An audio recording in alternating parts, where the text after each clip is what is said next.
Hi, guys. Welcome back to Rick Ingraham Talks to Strangers. We're here. We're living the dream. It is December 10th. Wink. Right now. We're doing good. We hope you guys are doing good. Hope you had good holidays and all that good stuff. Our stranger today goes by the name of Lance Cook. Is that right? That's right. Thanks, Rick. Thanks for being here, man. Happy to be here. I only have known one Lance in my life, and he was a degenerate. I'm going to be honest with you. I know two. Yeah. One was a cyclist. The Okay. other one was gay. Yeah. So I mean, both of those stories.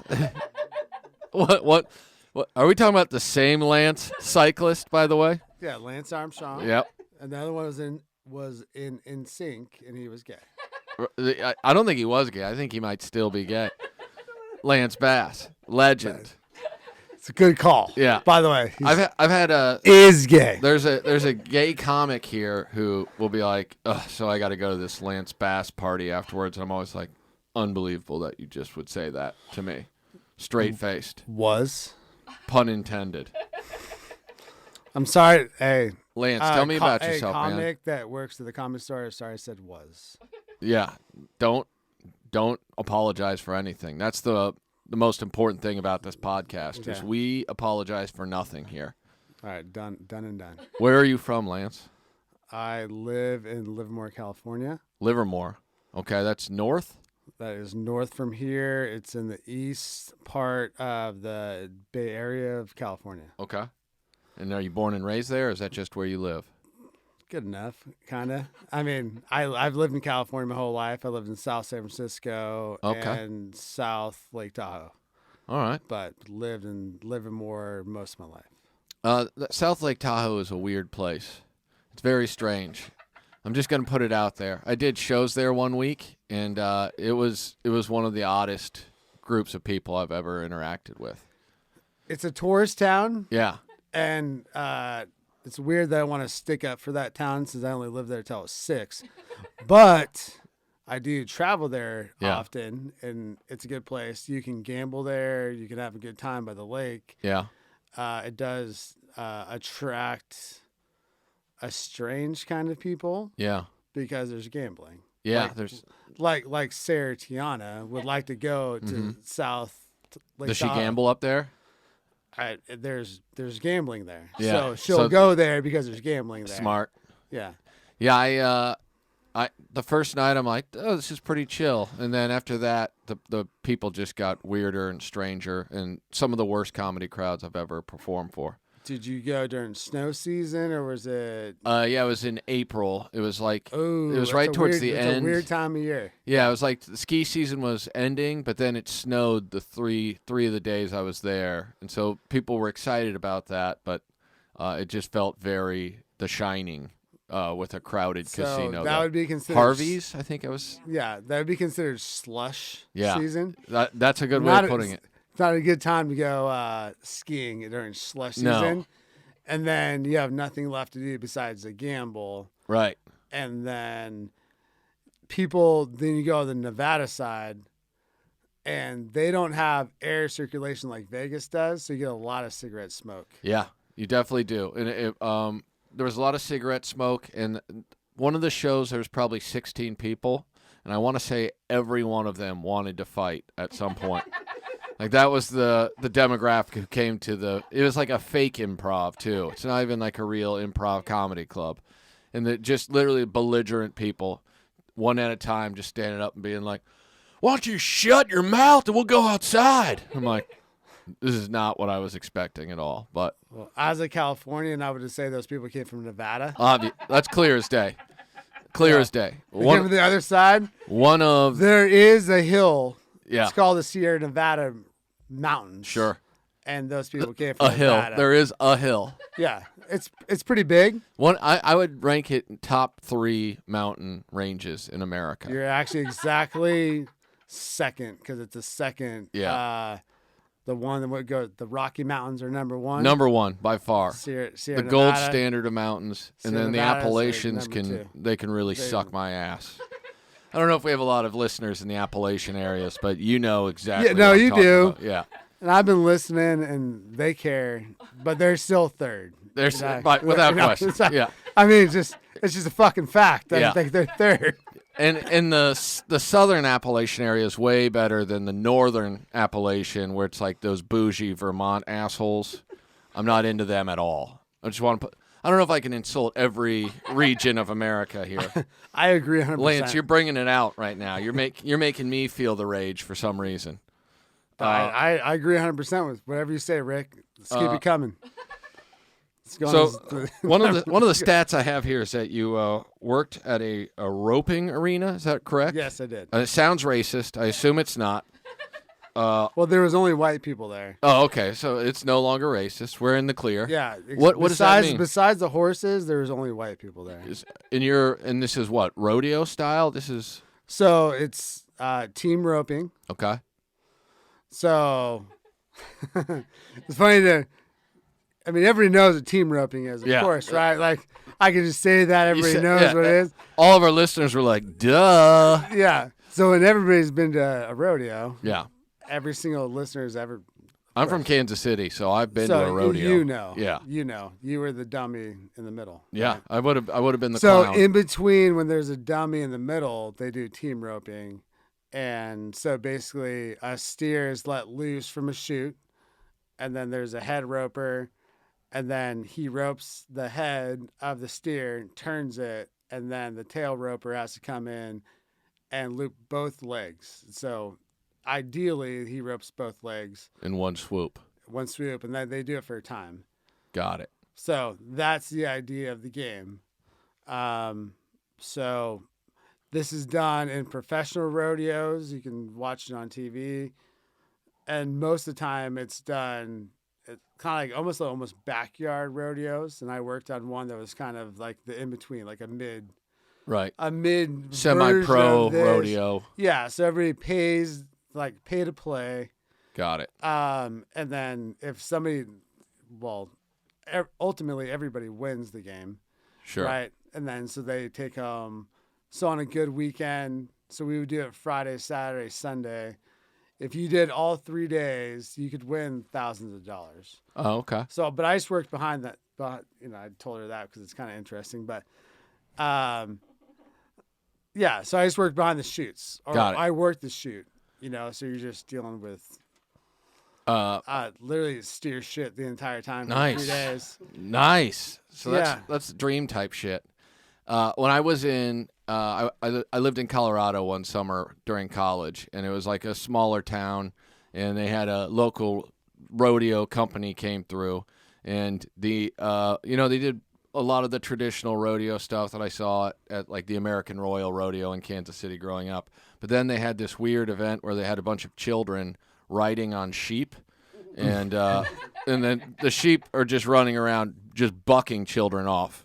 And I remember started watching. I'm like, who the fuck is letting their kids do this? And then there was just so many happy parents watching their kids just get bucked. tossed in the dirt. That's my last rodeo experience. I think my dad came to watch me once because like, yeah, I'm working because you work your way up, right? Like you start at the back and you're just wrangling steers, and then you like kind of like, it's like almost like the way that if you could imagine like just a huge stall or a huge arena, there's a stall that comes off the side. So as they come out the back, like if you watch, even just like bunking Broncos or bunking bulls, right? They have to go somewhere. So if you're on the shit end of the stick, you're at the end. Yeah. So then you have to wrangle them, and then that's the worst place to be, right? So then as you work up, like you start moving them up. You start moving up the stalls to the front. Less likely to just get kicked. Yeah, because you're at the end, you're going to get your ass kicked, and then eventually you work your way up till you work the chute till you're in charge. So if you watch like a PBR event, so pro bull roping or bull riding event, like the guys in the front, they know what they're doing. So it's the same idea. And so if you're doing team roping, you're in the front, and then you're going to let them go. Right. And then you let them go. So once you finally get there, then you've made it. But you've also made it there to making $12 an hour. Like, yeah. You're like, But- finally, I'm still barely scraping now, by, but I'm now the boss yells at you less Right. and gives you a $2 raise because you're good enough to be in the front the dream. where you can just get yelled at by more old white people. Less actual shit happening, though, directly in your face. I mean, that's the real benefit, it seems like. Yeah, there's way less shit in your face. Oh. You just have to deal with people. That, ironically, it's better to be in the back because you're only talking to steers Right. instead of just drunk. I mean, imagine, because we're not talking. There's no fucking TV cameras there, right? Right. So on a Friday at 9:00, there's two guys trying to rope a steer, and they're yelling at you when you're 14 years old. Yeah. You're making $12 an hour. I when I was 14, I was a Little League umpire, and I made I think I made $25 a game, and it was a 2-hour game in the middle of summer, and it was absolutely miserable. But no one was shitting in front of me. So, some wins, some losses, I guess. Well, what color pants were they wearing? I mean, they were wearing all the pants. I was wearing basically suit pants because they want umpires to look They might have been. respectable, even though I was 14. I weighed like 75 pounds. I was probably 5'1", but I did get to toss someone from a game. That was one of Attaboy. my career highlights.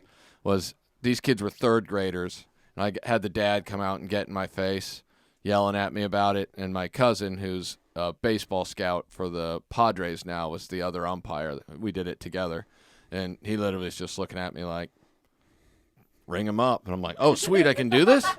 It was one of those moments where I'm like, this is fucking great. Show us your ring up move. I gave him a big old, you're gone! A lot of my inspiration as an umpire was basically Adam Sandler movies. I would give a big, huge strike 3 call, too. And no one ever threw 3 strikes, but I would still ring people up if it was even close. Like, sit down! And third graders looking at you like, they only let me do it for one season for some reason. I'm not 100% sure on that. That's a better move than the Cowboy Joe West right there. Yeah. One of the worst umpires out there. Thank you. Says here you got bit by a rattlesnake. Is that true? I have a great rattlesnake story. Okay, I'm listening. All right, ready? Very few people have any rattlesnake stories, so you got to get prepared. Stretch it out. So once upon a time, no, I was a cart kid. I was outside. I worked at a fucking golf course. I was a cart kid at a golf course, and these 4 guys came walking out from the bar. They walked to their car, and they're like all jumping around. 4 guys, 4 older men. I was 17, 18. And like, oh, it's a fucking rattlesnake. So I walked out there, and we were in charge of mangling rattlesnakes or whatever we had to do. Like, just basically just had to get rid of them. And so there was a baby rattlesnake. It was right by the tire of their car. And came out there. I was like, all right, guys, it's like you 4 guys get back. I got this. And I had the stick with a rope on it where you catch it. And one of the guys was like, I want to hold it. And I was like, no. This is the problem with dudes in general. Just my buddy's gonna think I'm badass if I hold this rattlesnake. They were all 4 of them. They were in. It was a '69 Mustang, and it was all done up. And the best part is because the golf clubs didn't all fit in the car. So the guy in the front seat he was holding his golf clubs in his lap. What a bitch move. But they rode on a cool car. Yeah. Because I was there when they got there. So I was like, oh, how about this? I got like joking around, but also I want tips because I'm fucking 18 years old, right? Absolutely. So, it was a really cool car. Hey, where'd it go? And then he's like, hey, I want to hold it. I'm like, and we're used to, I'm not Steve Irwin. I'm not used to like handling snakes, but I get rid of snakes. Sure. Right? Like I kill the snake and then it goes away and then it's fine. Because I want to fucking hold it. I was like, no, I don't think that's a good idea, sir. I want you guys just get on your way. Yeah. And he's like, no, I want to hold it. Because I had it pinned with a, with a 7-iron. Yeah. Because I'm a fucking badass. Obviously. Right. Had it pinned, but I also had, I was ready to get rid of it. The 7-iron, the rattlesnake iron it's known in the golfing world. Yeah. Well, if you're a cart kid long enough, you know how to handle a 7-iron and a rattlesnake. Sure. You don't have to tell me, man. I get it. I know you know what I'm talking about, right? So, got it pinned, and I picked it up, and so but you got to hold it close to the head. I mean, every you know that, It'll right? turn its head and bite you otherwise. So yeah. So because I'm not allowed to kill it in front of customers. I mean, that's a course rule. Dude. Because normally I would have just went up and whacked it. that thing, yeah. So I got it, and I'm gonna go get rid of it. And he's like, "Come on, man, let me hold it. Let me hold it." And his buddies are egging him on, like, "Oh, you're a fucking pussy. You can't hold a fucking rattlesnake." So, again, good friends. At this point in the story, I'm 7 years old, and I'm like, I don't know, man. Like, I don't think you should hold it. And his buddies keep egging him on. I'm like, all right. So if you want to hold it, you have to grab right below my fingers. Right. Right below them. You can't go lower. Yeah. Just right here. Yeah. And he's like, all right, cool. He grabs it like 2 inches lower. Yeah. It immediately fucking bites his finger. And he falls to the ground. And he's going like, this guy's hammered, right? Way more hammered than I am right now. Way more. That's a standard. I like that. Yeah. And he's just going like, what the fuck did you do to me? What the fuck did you do to me? And I was like, I told you to grab right here. And his buddy's like, dude, he should have grabbed below your fingers. And I was like, I know, but he's laying on the ground. And I run inside the pro shop. Where's the rattlesnake at this point? That was a great. It just went right back where it should have been. Okay. Right, yeah. like right back in the weeds. I go. That's the classic rattlesnake sound effect. So I run inside the pro shop. It's like, this guy got bit by a rattlesnake. What do I got to do? They're like, I already called 911. And so this is the best part about telling stories. So now I'm 6. And the guy in the pro shop who's like 17 goes like, use this. He hands me a snake bite kit. I'm like, oh, awesome. Good. This guy's good as gold. So I run out there. There's this plastic kit, right? This plastic kit. So I start opening up. The guy's laying on the ground. His buddy's like, fuck this guy. I should have been home. Like, you can, like the same stories I tell now, like, I told my wife I'd be home for 3 for dinner. Like, yeah. Like I'm 18. I don't give a shit. I'm like, whatever. Like, just leave him. So I start opening this kit. I'm reading the directions. It says, make a 1/4 inch by 1/4 inch injection with this scalpel around the snake bite, and then use this suction cup to suck out the venom. Yeah. Classic. So I've got the guys laying on the ground, and I have a scalpel, and I'm wearing a shirt that says, I work at Wente Vineyards. Yeah. Staff. The guy you And are. I'm making 1/4 inch deep marks into his thumb I'm like, okay, I think I just stabbed you by a 1/4 inch deep. Yeah. But I'm going to go 1/4 inch this way, and then a 1/4 inch this way. And then I use a suction cup, and the whole time the guy's moaning because he just got bit by a fucking rattlesnake. Yeah, it's not one of the better days. So the guy's moaning. He's hammered, and I'm going like fuck. And then so I do the suction. Obviously, nothing's gonna come out of your thumb with a suction cup. Not in this snake bite kit. Yeah. And then 911 comes there, and the first thing the MT says like, Did you do the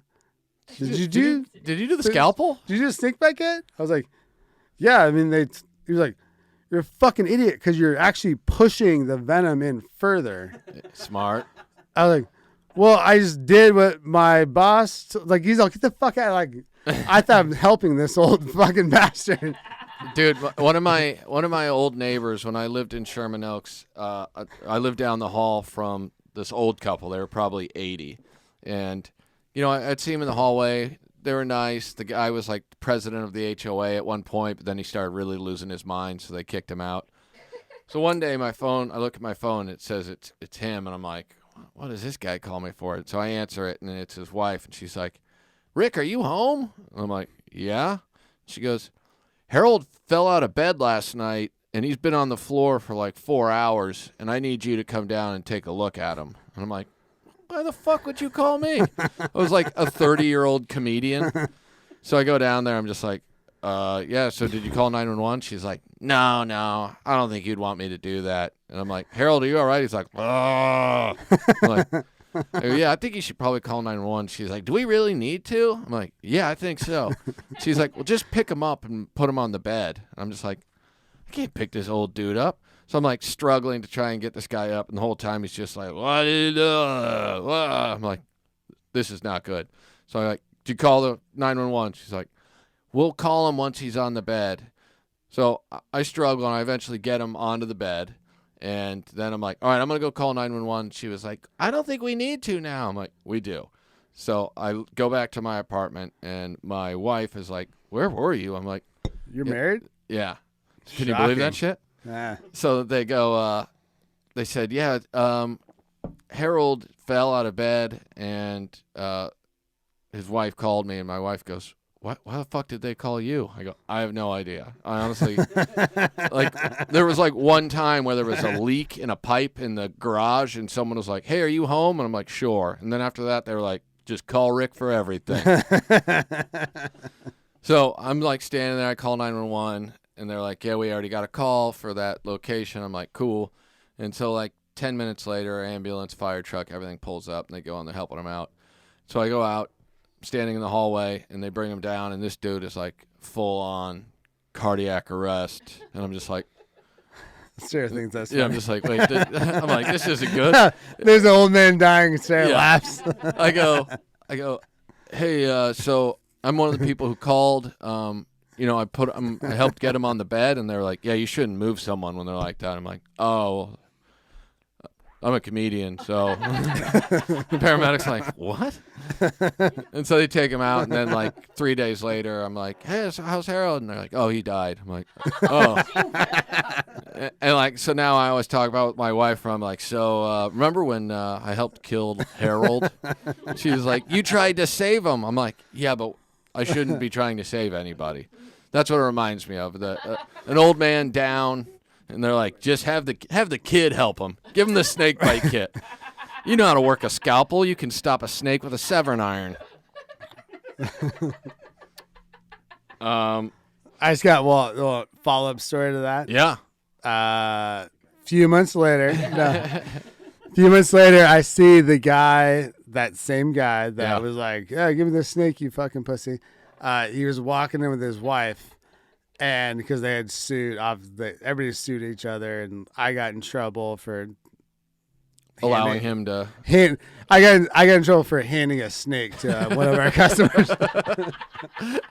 I mean, break it down. I did hand a snake to one of our. Yeah. So the guy's walking in, and he's got a brace on his arm. They're just doing full suing people stuff, and his wife walked over because I'm standing at the podium like a proper cart kid. Yeah. And she's like, are you the one that handed my asshole husband the snake? I was like, yes, sorry, ma'am. You know, I'm really sorry. And she's like, he's a fucking idiot, and I wish you would have handed it to him again.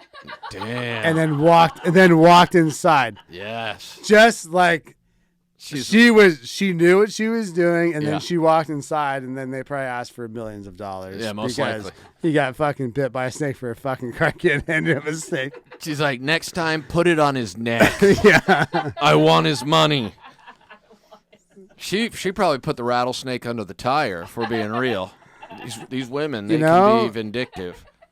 Well, you're married. Yeah. We know that now. Yeah. You know. The cat's out of the bag on that one. You've been keeping that close to the vest over there. If I ever see a rattlesnake, first thing I'm going to do is call my wife and be like, what are you doing? You think I'm going to fall for the old rattlesnake bit? An old rattlesnake trick? Yeah. I'm not buying a Mustang. Yeah. And I like you were like, it was a cool car, and all I'm thinking is there was 4 dudes in it. Doesn't seem that cool at that point. No, If no. you're riding solo in your sweet Mustang, then yeah, sweet ride. If you got the boys with you, now it's just creepy old dudes in a Mustang. Yeah, well, I'm cart kid mind, right? Like Right. Mustang's rolling in. You're picturing I'm yourself going cruising like, in all that right, thing. guys rolling in. Sounds like Sunday driving.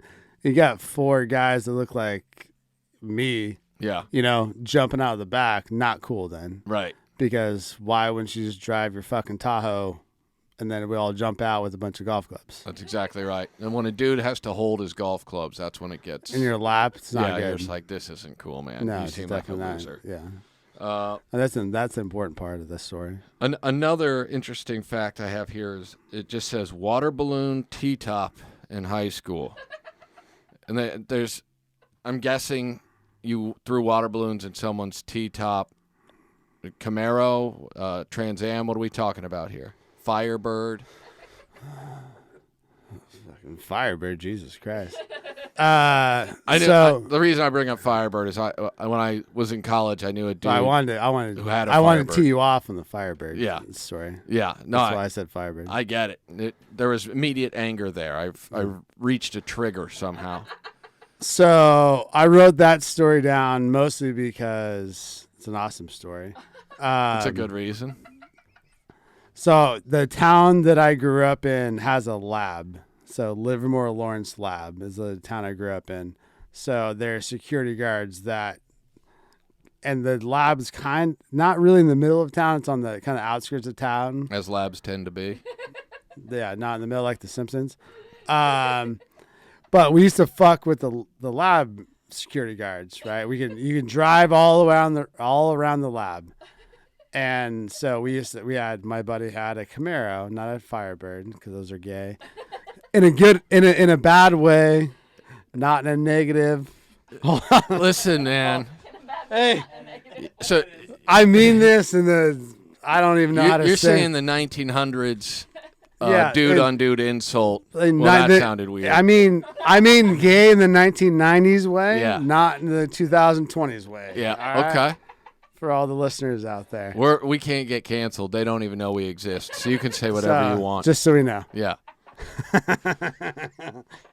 All right. So we used to fuck with the guards. Yeah. So they're Camaro T-tops, and there used to be guards that sit around the lab. So we used to drive around the lab. You can do go all the way around it, and we throw water balloons at them on Saturdays. Nice. A couple of kids just doing, Hey, is it And the then- weekend yet? Are we gonna go water balloon the guards down at the So- lab? Obviously. So, Tomorrow's but then Saturday. they would chase us, but they weren't allowed to go over the speed limit because they're guards. Sure. So It's a liability.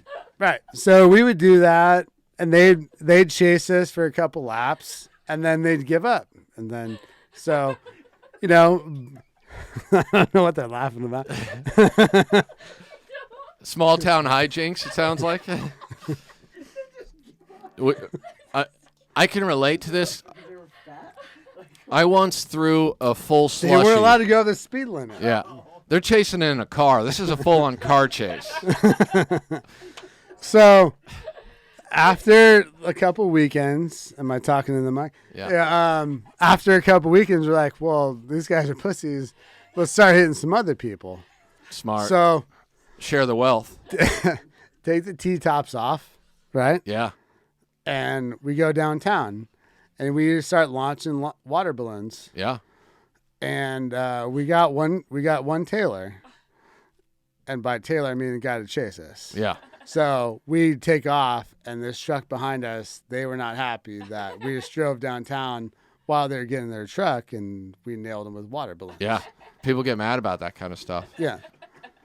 So we take off. We're like, go to the lab. Go to the lab. They Yeah. can't catch you there. Yeah.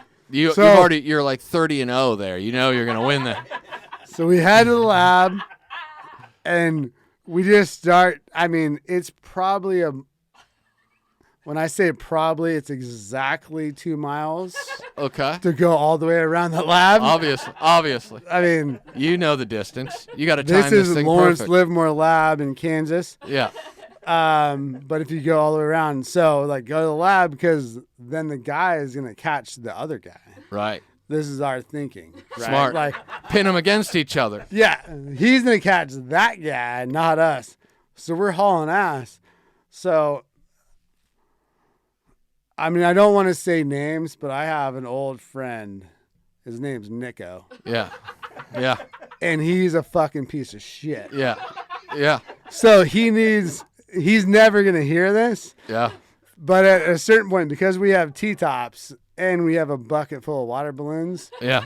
he stood up inside of a Camaro and was rifling water balloons. Imagine, I don't know if you can imagine a Camaro with T-tops.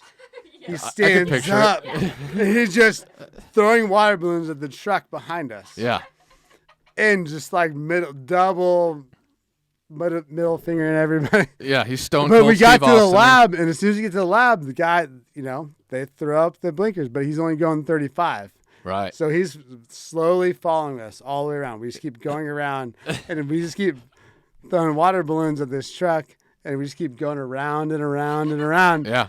To a certain point, the truck just pulled off. Yeah. That was late. Then there was it, and then we, the security guard that knew exactly who we were, Yeah. he was like, he couldn't do anything. Yeah. He said, hijinks has Like, ensued. Be on your way, We didn't boys. get our ass kicked by that fucking redneck in that truck. This is awesome. Yeah. And Nico with his shirt off throwing water balloons at him. I mean, that changes the visual. Now that we know the shirt's off, this guy's more aggressive than initially anticipated. He was the thing to look at too. He's a good looking guy. You don't have to tell me. Yeah. I've never met a Nico married. who He's wasn't. been married three. He's been married 3 times. That, God, legendary. yeah, He's Yeah. the type of dude who's been there and done that. absolutely. We once threw a full slushie at a mall security guard at Oak Park Mall, and literally we drove by, and he was probably as far away from me as you are, and just heaved it at him, hanging out the window, and it literally just drilled him square in the chest, sprayed up all over his face, and then we just both, the car I was in slowed down, and then we're like, what the fuck? And then chubby dude just started chasing the car, and we just sped the fuck off. But then it always felt weird because I worked at the mall, and so 2 days later I had to go to the mall, and it's like, do you think you recognize me? And they're like, yeah, you were standing 4 feet away from him. But, when you're young, throwing things at people seems like a good idea always. Always. Yeah. All right, so should we... Whatever you want. All right, we're gonna stop for a minute, and I'm gonna bring on Sarah, and we're gonna ask some more questions to get to the bottom of some of this hijinks. Sounds great. All Can't wait. We'll be right back. Nico is not gonna be here. Stick around. Thanks, guys. Say hi to everyday people.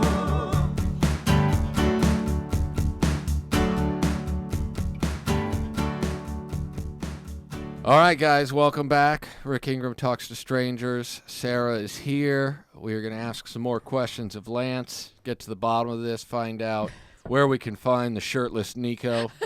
Nico? It depends on how Italian I he is. actually, wafers? I don't care how you pronounce his name, but Good. It's Nico. Nico, okay. Do you still talk to him? I try not to. He calls me a lot. He but does? Yes. So he's definitely going to listen to this podcast because he's probably Googling you. Nonstop. Ooh, you know what, Sarah? His name is Nico. Damn, good cover. Good play. I actually don't have a lot of questions because I was like so enthralled. I mean, Lance, I've known you for, so Lance married my cousin that I grew up with. Happily. The entire time. Man, he's really selling it, man. There's never been a bad time. So you married into a family of characters, it sounds like. I love the family that I married into, and there's This guy- never been a moment He that follows. I questioned, except for, actually, can I tell one quick story? Yeah. Sure. So the day that I asked my wife, my love, My cousin Joelle. the everlasting being of things that I could never. Keep going. Just move on. Just the Let's go. best. I asked her to marry me on Christmas morning. Okay. Smooth. I put a ring in an ornament on our tree in our condo. Mm-hmm. And then that morning, we went to her parents' house where Sarah's father was also at. Okay. And also, I mean, this is kind of shocking. Had a couple drinks. I don't believe that. You don't seem like someone who had drank over the holidays.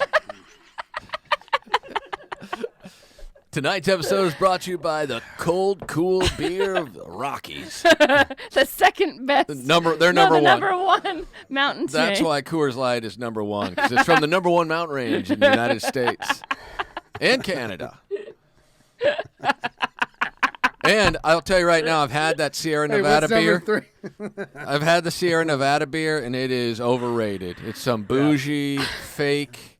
It's fucked off. Yeah, you they know? made it so it tastes like something. That's not what I'm looking for. Those mountains aren't blue. That's exactly right. You don't even know how cold it is unless you taste it. Ridiculous. So that the standpoint, Yeah. which Sure. we're Keep doing. us on track, Lance. Please. He knows how to keep the podcast going. He's got a story to tell. Sarah's dad, Uncle Tony, we call him. Mm-hmm. I kind of gave a little speech like, I'm glad to be part of the family and Yeah. blah, blah, blah, blah. And then, because it was later in the day, Uncle Tony says, we'll see how long this lasts. Nice. He did? Nice. Oh, my God. Such a good. It's a fun family play Yeah. to put that in there. Listen, my when I went to their wedding, my uncle Dominic, who was like 90 something at the time, the Italian side. So my grandmother's she passed away, and her brother Dominic is like super like Italian, like was described things as like hot and fell off a truck a lot. Like he had an airstrip in his backyard for planes because he would fly things in and out of Chicago. There is no history of Italian people in criminal activity. I just want to put that out there.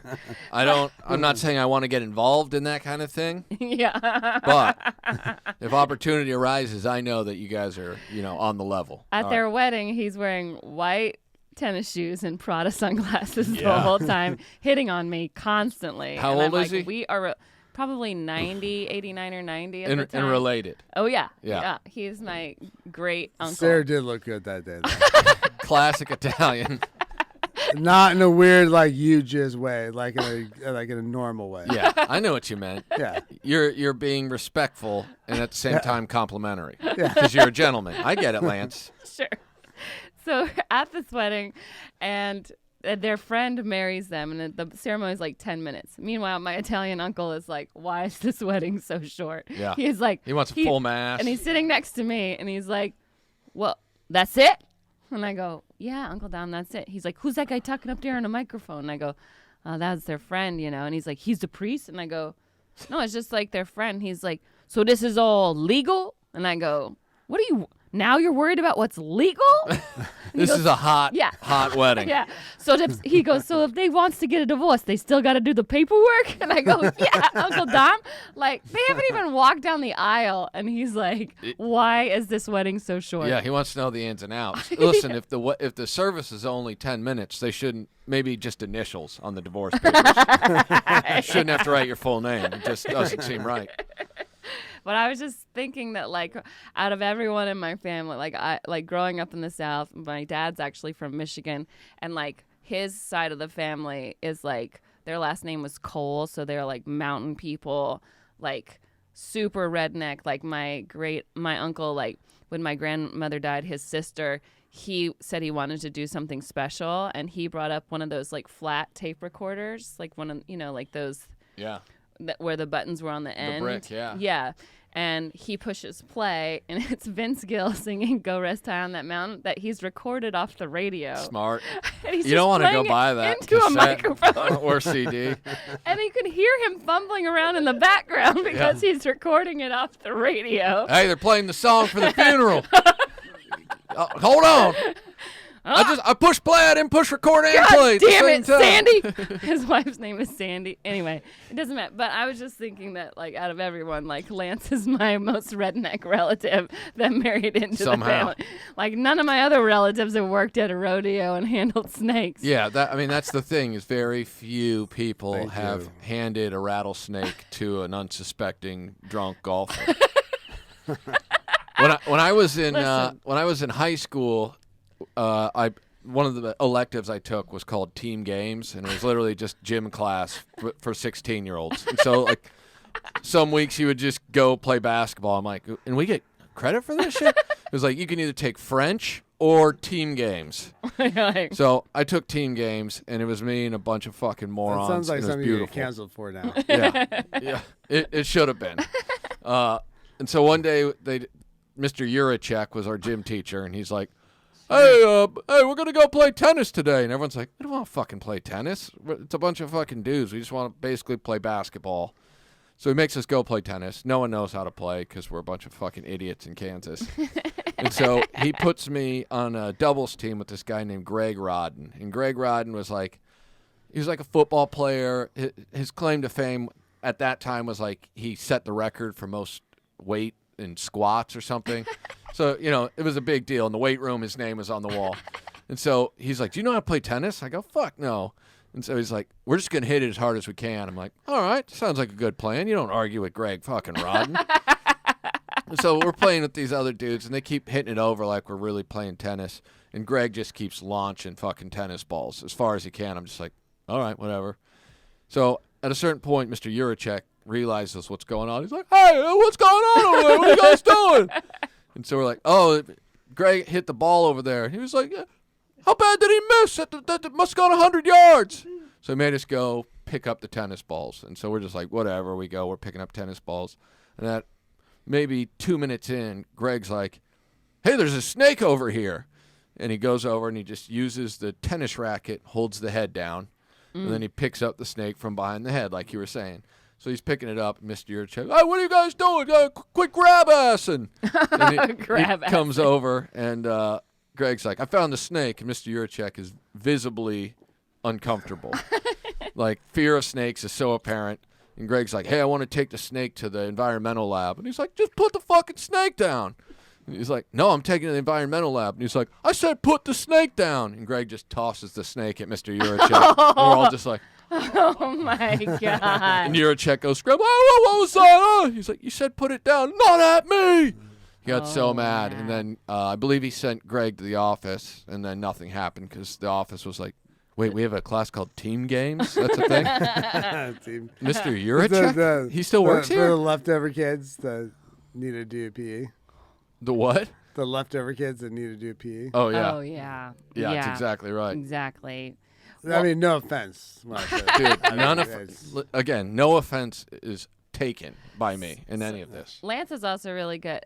Every time you were talking about a rattlesnake on the golf course, it made me think of the Flintstones because didn't they use snakes as golf clubs? I believe that is correct.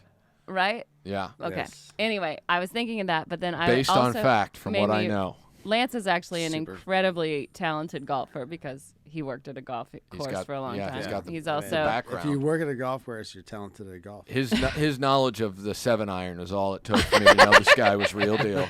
But he can hit a ball off of a can of Coors Light, right? I can use any beer can. It's not limited to Coors Light, Sarah. He doesn't want to ruin his sponsorship capabilities down the road. Normally, I If use Miller High Life is offering the most money. Altamont Beer Works, Livermore, California, LTD. God, local brands. This guy, he knows. He's all about branding. He has a keg in the garage, and then They do have a beer called Caddyshack, which Nice. I mean, it also has a little tea on it. So shout out It's a great Shout beer. out. It is a great beer up north, and like I've performed there at their brew Altamont house. Beer Works. Yeah, it's really good. Go drink it. It's good beer. But it's not my favorite Lance drinking story. Because There we This guy he's had hijinks ensue before. my favorite Lance drinking story is when his neighbors went out of town and asked him and my cousin to keep an eye on the house and make sure their teenager that was staying Might home need some alone. more Coors Light for this one. Do you want to tell that? I can move on to another story. No, if you this is want. great. I like this story. It's good. Told them I to. just- keep an eye in on the general, house. I always need more Coors Light. Oh, are you already out again? I just brought you two. They're both empty. Okay, that's Well, four. Chris isn't doing anything. I know. Unbelievable. He doesn't know where the kitchen is. The brewmeister. Anyway, your neighbors asked you to watch the house, right? Yes. And then what happened? Said Don't yeah. make sure the kid doesn't throw any parties. said, hey, we're going out of town. Just kind of like check on the house, make sure there's no hijinks going on. Yeah. Yeah. They asked the king of hijinks Yeah. to keep an eye on this. They said, hey, go ask the rattlesnake guy next door if he'll make sure that nothing happens. So, but I didn't know she had a stepson. See, this is the stepson thing comes in. Yeah. I just thought there was a daughter, she's 14, She's not going to get into trouble. Yeah, nothing. Like a couple girls, like maybe they'll come over and watch. I don't even know what 14-year-old girls watch, but Yeah. they're gonna watch some 14-year-old stuff. All of a TikTok sudden, there is a parade of teenagers showing up, and we're also having our own little Halloween party. video. Yeah, him and his friends are in there. So driving we're having, we're hanging Competing. out. Age levels. I didn't know it was competing at the time, but it ended up happening. We're like, what the fuck's going on? And also, I'm like, she asked me. I'm leaning away from the mic, but yeah, she asked me like, hey, check it out. Like, make sure nothing happens over there. And now there's 30 kids. Right. So Storms like, brewing. I grab, again, I'm not going to use any names, Right. but Mike Nod and I went over there. Yeah. Like, what's good? Like, we just walked in the side door.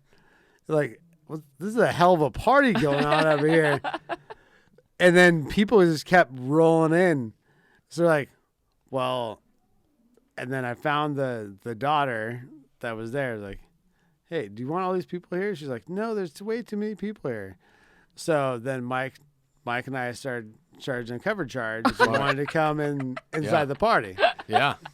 Obviously. So You're an American, right? Capitalism is a thing, right? So the front door is $5 to come in, and then we took all the money, like $5, and the kids were coming in like fucking wildfire. Yeah. I don't know. You live in California, obviously. Yeah. Like wildfire is bad. Yeah. That's how fast they were coming in. Yeah. So we made like over $100 real fast, Nice. and then told the nice girl that was 14 years old, like, you need to get all your friends out of here. So smart. Because there's way too many fucking people in here. Yeah. We're gonna call the cops on you. Yeah. And then they did, but then also the cops came and we just gave her all the money. You gave her the money, the Gave- 14-year-old. We gave the girl all the money. Oh, you did? Yeah, That's we're not not part gonna of keep the this- money. Oh, I thought you were gonna say you kept the money. You went and bought No, more we beer. didn't give her. I No, assumed she's I know. 14 years old. No, I don't mean you bought beer for her. Yeah, we thought I you thought bought meant beer for buy yourself. No, So- we're not for buying it. yourself. She's 14 years old. We're not saying you're buying beer for her. We're saying, well, why did you give her the money? Because it was her house I mean, and she really, was the one. we kept all the money and bought a bunch of beer. That's what I thought. That's exactly I knew, what I thought. That's why we kept asking the questions because we. And when her didn't think mom's like, "What the fuck happened?" I was like, "I told him not to come." Like, Yeah. 'cause she also asked us to keep an eye out. that- Yeah. Right. I was there, and it was crazy. She shouldn't have. And for Lance to think something's crazy, Yeah. it must be really fucking He was like, "What the crazy. fuck are these kids doing? God damn it!"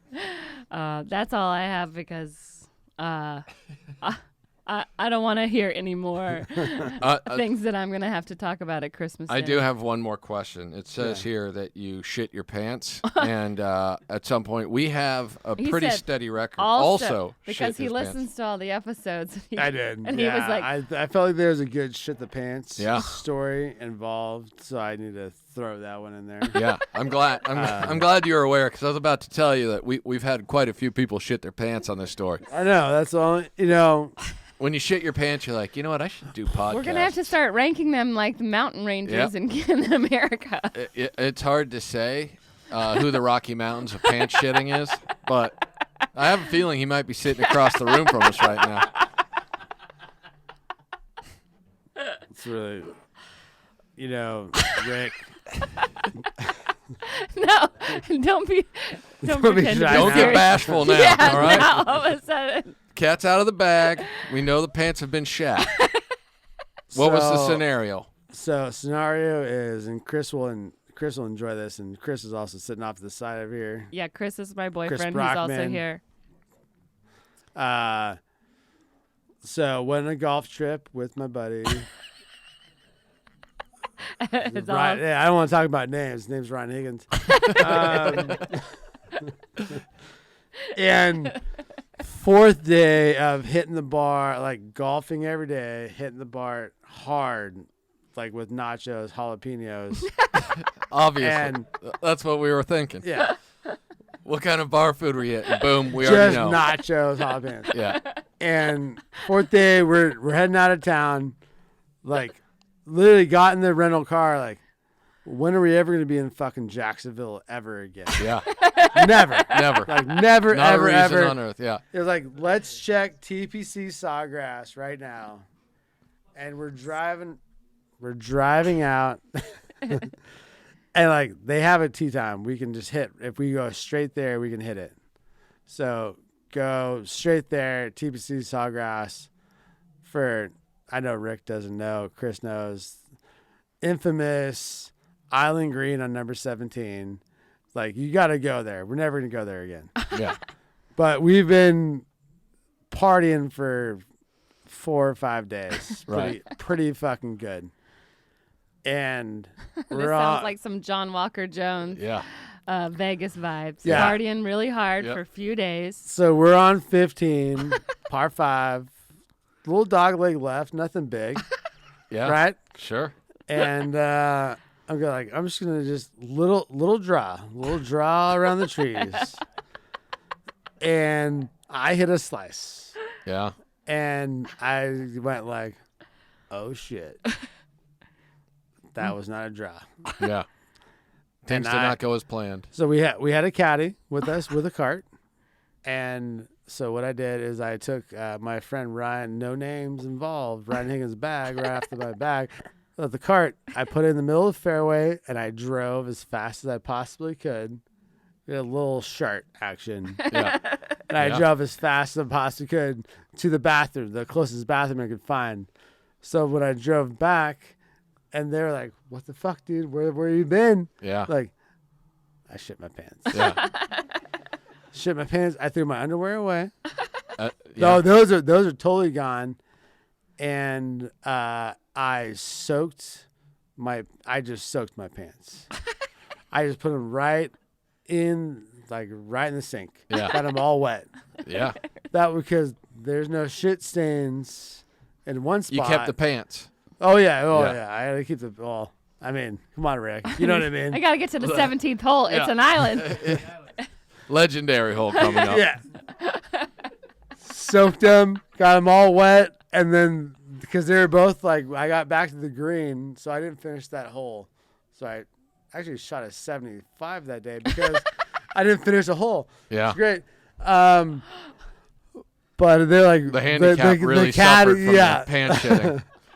The caddy and my friend who will not be named, Ryan Higgins. Yeah. They're like, "What the fuck are you doing?" I was like, "I shit my pants, guys. I just fucking nachos last three nights of those nachos." Yeah. It wasn't the nachos. It was the jalapenos. If we're being completely real. Yeah. Thanks for having my back on that. Yeah. I mean, that's something that as Didn't see that- whites, we are not prepared Didn't see for those ones coming. multiple days of jalapenos. As whites. A couple of whites, you know, you go to the ball game, you get some jalapenos on your nachos. You go to a game the next day, you hot dog it. You don't nacho it up with more jalapenos. Otherwise, seventh inning stretch, you're going to be shitting your pants. You gotta be sitting down the whole time. Well, thanks for Rick. Thanks for understanding. Yeah, and look, I'm always there to understand a good you're the shit your best. pants I story. think now we know, like, the toughest hole at Sawgrass is the butthole. Yeah, well played. Well played. 16th. The 16th. Did par 17, by the way. Nice. Just so we know. He's got to put it out there. He parred the island. So there's Yeah, I was- some I was good and some bad. That's I was all cycle cleaned of out. life. Cleaned out. And have you ever been to Jacksonville again? No, never. No, never will. You were be. right. No. See, you were right. He When knew. are we ever going to be in Jacksonville Yeah. again? Let's leave some underwear in the fucking on the course. We're not coming back. If you find a pair of Champion underwear, I like a man who remembers the brand. He was throwing them away just like, fuck, these are my Champion undies. God damn it. It's not just number some Hanes 16. bullshit. they're good. They're navy blue. They're I mean, good. that's a better option. At least if you shit the navy blues, it's not as obvious. What about the pants? You still have the pants today? No. No. Gone. No, I The don't. legend has died. Yeah, sorry, I didn't keep those ones. Sorry. They also, but you know what? You know what, Rick? To be honest with you, Yeah, please do. they were black. Okay. They lasted a little while. Yeah. Yeah, those are good to go. That's Yeah, why they you could've don't gone. golf in white pants. I'm a couple sizes lighter than I was then. Mm-hmm. You were bigger. I was a bigger man. Yeah. Yeah. Yeah, The lot. bigger man always shits his pants at the golf club. Yeah, maybe that was my problem. Just looking for my next meal. If you have to choose between shitting your pants or getting bit by a rattlesnake, I think you made the right choice. Could be wrong. Lance, do you have right. anything you want to promote? Sarah Tiana has a lot of stuff. No, she you wants can to promote. You don't want to No, promote there's your. nothing I want to Okay. promote. Coors Light, Sure. anything? Yeah, of course. Hey, if the mountains are blue, drink them. Such a valuable message. We're gonna get that sponsorship by the end of this month for sure. Well, thank you for being on, Lance. Thanks for telling stories, man. You're awesome. Very fun. Thank you very much. All right. Live show already happened. Live show already All right. happened, but the episodes will be coming up soon. So, Yeah. yeah, just keep listening. Keep listening. Yeah. If you want to be a guest, DM us on Instagram or Twitter. Yeah, I had a friend today go, where the hell do you find these people? Mm-hmm. And I go, we just ask on social media. And he goes, oh, that makes sense.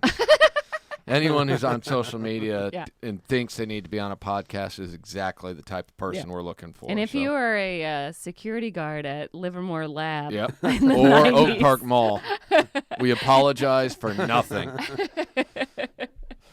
Hey, come at me. Let's go.